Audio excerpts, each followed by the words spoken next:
Let me show you how to do these kinds of limits correctly. Notice something very specific. This says x is going to negative infinity, and you have a square root under the root symbol.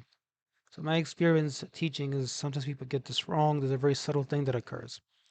So the limit as x goes to negative infinity of x minus 3 over the square root of x squared minus 2. First, what I'm going to do is I'm dropping the negative 3 and the negative 2. That's allowed. That's called dropping subdominant terms. So you have x over the square root of x squared. Especially now, to go from step 2 to the next step, I got to go through some very careful considerations because x is going to negative infinity. So I'm going to do that right here, step 3.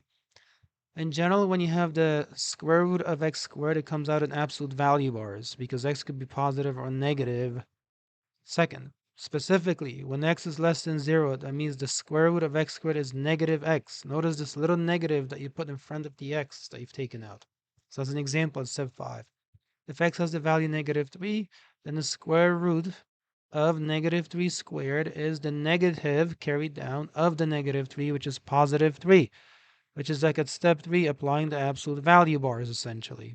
So you have to have that negative applied right here where the arrow is pointing. That's important because that means back here at step 6, you're going to have the limit as x goes to negative infinity of x over negative x.